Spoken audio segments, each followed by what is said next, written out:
It was another one of those days. I was so overwhelmed by all the things I had to do that day. It just seemed like everything had piled up. Unexpected things. Everybody wanted something from me. Every email I opened meant more work to do. But I couldn't settle down to work because I just felt like I had to do everything at once. Everything seemed urgent and it was so hard to focus. Have you ever had a day like that? What do you do? Basically, what happens usually is we work in what I call screaming order. Whoever screams the loudest gets what they want first. But that's not very efficient, is it? Sometimes we just go by what's on top of the pile on our desk, and that's what we do first because we just can't figure out how we're going to get it all done. Well, I had to stop and I had to take a breath, and then I had to take 5 minutes to organize my desk because that always makes everything better and more feasible. So, what I want to talk to you about in this video is the easiest way to start time budgeting. And that is to focus on one day. Focus on today. We are working on Time Budgeting 101, learning how we can treat our time like money in a very effective and efficient way to make it cover everything that needs to be done. So in this video, we're going to look at 6 ways to get through today's important tasks. Now, the first way that you can make it through today, that you could survive today with all you have to do, is to get quick relief by doing what I call a task triage. Now, if you go into the emergency room or perhaps you've seen an accident scene, the medical personnel will do a triage to find out who has the most urgent needs, who needs to be treated first, and they take a couple minutes first to do that before they start working on anybody, and that way they know that they're working in order of priority. And we can do that with our tasks for today. We can write down everything that we think we have to do today and then prioritize it. And this is going to relieve a lot of stress. So first of all, you'll list all of your appointments because those have certain times they have to be done. And then you will list all of your tasks. Now, when you do this, you're probably going to have a list that's way too long, but just write it all down, get it off your mind. Anything that you know you have to do that's in your head or that's in your emails or that's in your calendar, just write it all down. Anything you think has to be done today. And then the next step is to go on and prioritize these tasks. So, which ones are the most important to get done today? And as you experiment with this, you're going to find that it takes less time to do it. But the first time you may find it hard because when you get behind, honestly, everything seems important.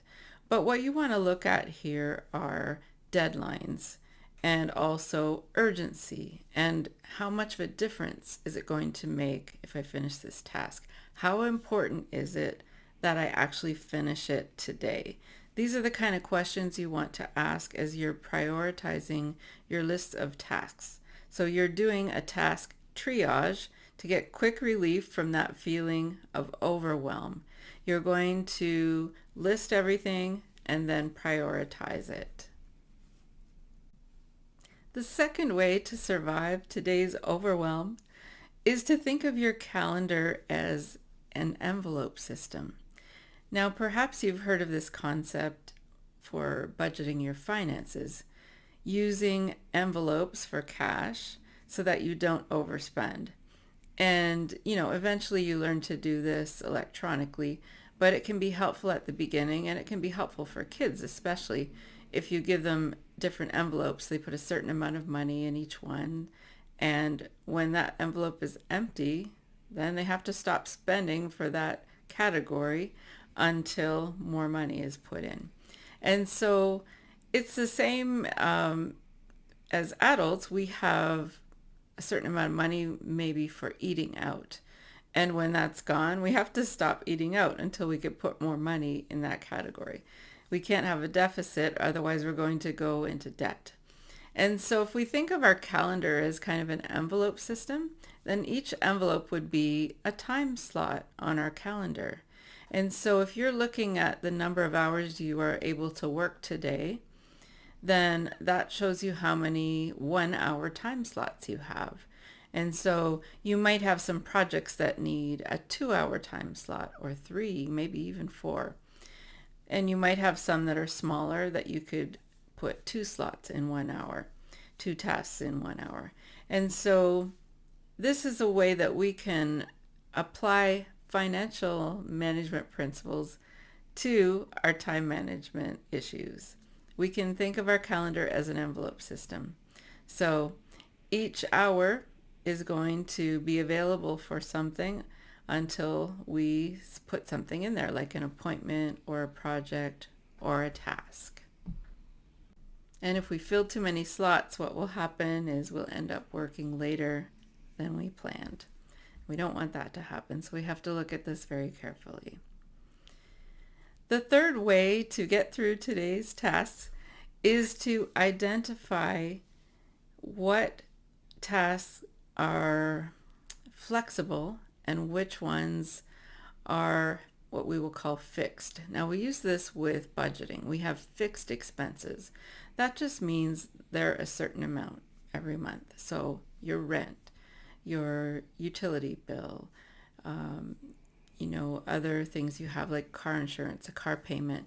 It's probably a certain amount each month and you can predict that. But we also have flexible expenses like groceries, like entertainment, like eating out, buying books or music. And so what we do with our budget is we put in the fixed expenses first, and then we work with what's left for the flexible expenses. Now, it's going to be the same when we're doing time budgeting. We need to go through our priority list that we did of our tasks for today and estimate how much time each will take. Now, if you've done this task before, then it could be a fixed expense. You might know that it takes exactly this amount of time to do it. Or something like an appointment or a meeting that's scheduled for 1 hour. That's a fixed time expense. You just need to give it 1 hour because at the end it's going to be over. And then we also have flexible time expenses. Sometimes we're not exactly sure how long they will take, so we have to estimate.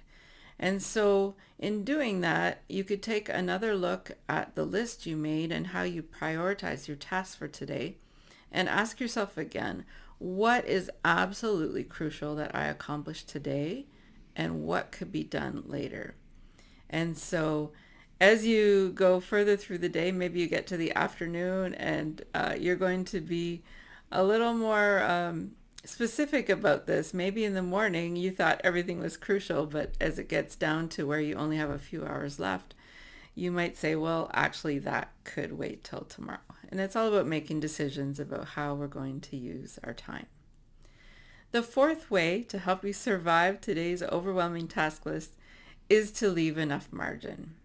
Now, as you gain experience in time budgeting, you're going to be better able to estimate your time, to estimate how long projects will take. Now, if you have previous records of when you did the same task or project, you can go back and look at how long it took, and you can use that to estimate. But it's really, really important to leave enough margin. Now, we leave margin in our financial budget because sometimes unexpected things come up, or sometimes something costs more than we expected. The price of gas goes up, so our trip is more expensive. Sometimes we can't predict these things. And it's the same with our time. There may be interruptions that you just couldn't avoid. And so it's better to overestimate how long something's going to take so that you leave yourself some margin. Another reason is that sometimes you are working on a task and everything's going smoothly, and then all of a sudden there's an unexpected problem. The internet goes down, or you're waiting for information from somebody and you don't have it yet. There's so many things that could happen, and that's why it's really important to leave enough margin. The fifth way to help you through today's task list is to constantly monitor your time. Now, we do this with our budget, We have to not just set the budget at the beginning of the month, but we have to keep track every day, every week to make sure that we're not overspending and make sure there's enough money for everything. We have to track it.